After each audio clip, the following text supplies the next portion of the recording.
জীবনে আমরা প্রতিদিন কিছু না কিছু হারাচ্ছি, কিন্তু কিছু হারিয়ে যায় যেটা আর কখনো ফিরে পাওয়া যায় না।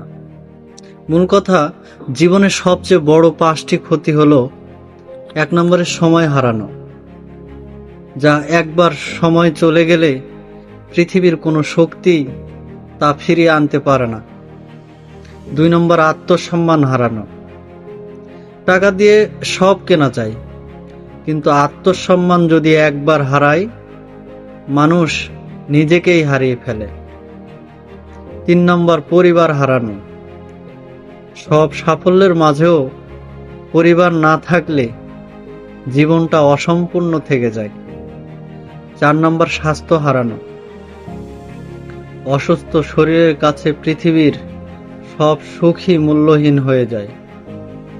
5 নম্বরে বিশ্বাস হারানো, বিশ্বাস যা একবার ভেঙে গেলে সম্পর্ক আর আগের মতো থাকে না।